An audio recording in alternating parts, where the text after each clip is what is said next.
Vince here at Martial Arts Insight. This is actually my first YouTube video that I've ever done, and I want to start by going back about a week to UFC 141 and reviewing the fights there. So I actually want to start this with the fight between Jon Fitch and Johny Hendricks. The fight itself didn't go the way I think a lot of people expected it to, which is that Jon Fitch would stretch out the fight for the whole 3 rounds and eventually take some kind of decision win over Johny Hendricks. What actually happened was that the fight was very, very brief. Johny Hendricks caught Jon Fitch very early on with a very, very good, solid left hook. 12 seconds into the fight, officially he won by knockout. Congratulations to Johny Hendricks, and obviously that's a huge win for him, and I think he's going to progress now onto something that's going to move him up the ladder as far as pointing him towards title contention is concerned. The much bigger discussion point though is what does this loss mean for Jon Fitch? Personally, I feel sorry for the guy. I'm recording this now at the end of the first week of January 2012, and if you go back a year to the beginning of 2011, Jon Fitch at that time was in his training camp to fight BJ Penn at UFC 127. This fight, in theory, was gonna, if Jon Fitch won, in theory was gonna put him into title contention with Georges St. Pierre, who was and still is the reigning welterweight champion.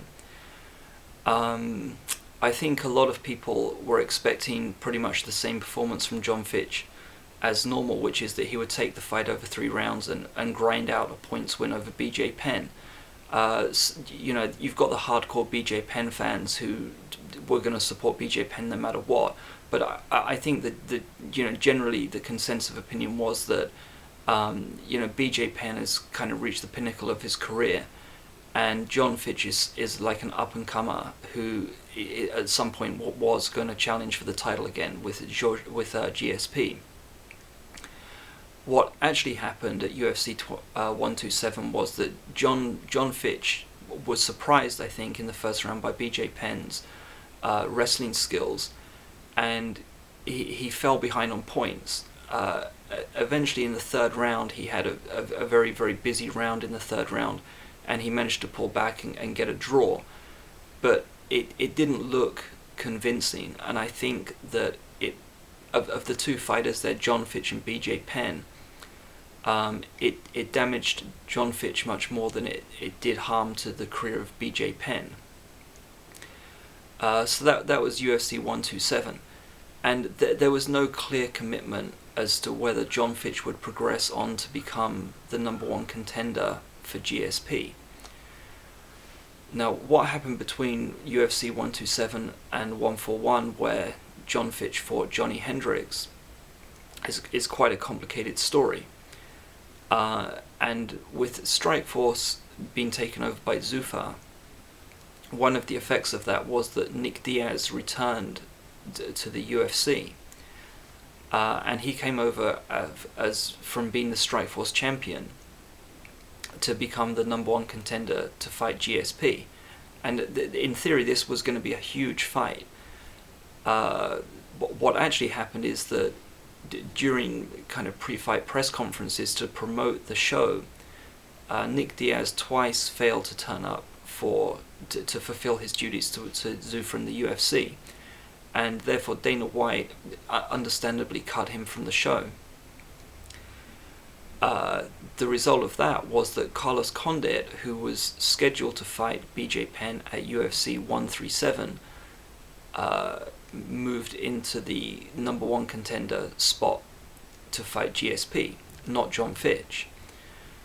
Then UFC 137 rolls around, and Nick Diaz was fighting BJ Penn, as Carlos Condit was no longer going to be fighting BJ Penn. And Nick Diaz did a real job on BJ Penn and won a very convincing points victory. After that, though, he very vocally in the octagon after his win, he called out GSP, and the story is that GSP was very angry about this and demanded that he no longer fight Carlos Condit, but that he would go on to fight Nick Diaz at some point in the future when GSP had recovered from his injury, which is what had led him from dropping out from 137 in the first place. So Dana White, what precisely went on behind the scenes kind of emerged later, but Dana White said at the post-fight press conference for UFC 137 that Carlos Condit had volunteered to step down, which doesn't seem to have actually been true. I don't think Carlos Condit would want to give up a title fight against GSP. But the result of that is that Nick Diaz moved into the number one contender spot once again with GSP, and Carlos Condit kind of like was relegated, and precisely where that leaves him in the mix hasn't actually been made clear. But as things stand right now, GSP then suffered a further more serious injury, which seems like it's going to have take him out of fighting until the end of this year. So UFC 143, Nick Diaz and Carlos Condit will therefore fight for the interim welterweight championship belt, where if GSP recovers as he should do, the winner of that fight will then go on to fight GSP for the actual welterweight championship belt. And the whole situation for Jon Fitch now is far more complicated, I believe, because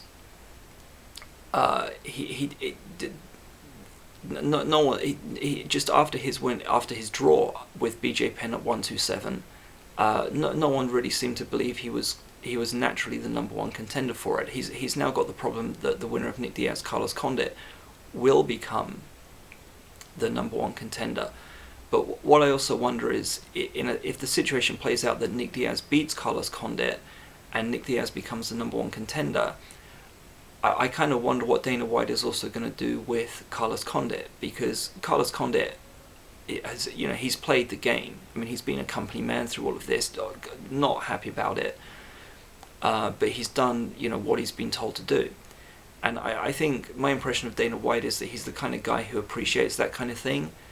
And what I would suspect is that if Nick Diaz became the number one contender, win or lose against GSP, I think Carlos Condit would be given a chance to fight either Nick Diaz or GSP for the belt later on after that.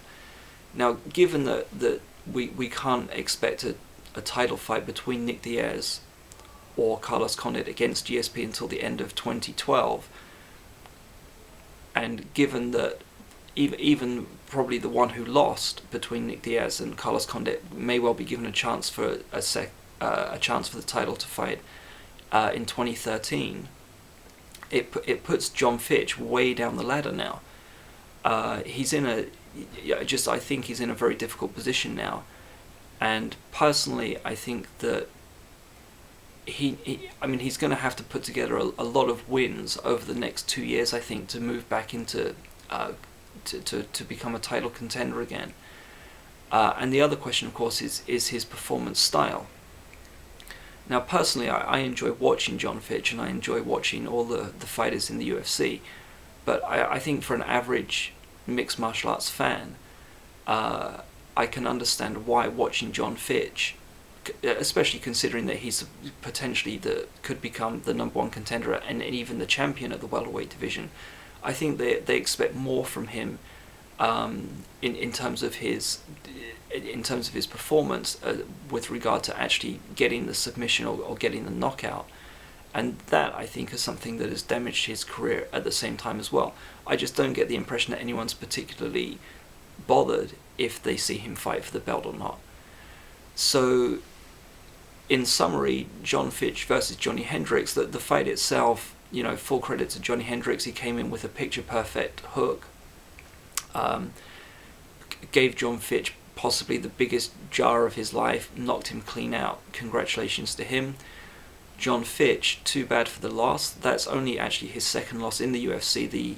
The other loss came UFC 87 against GSP, which was for the title, and that's the only other loss that Jon Fitch has actually had. I think at this stage in his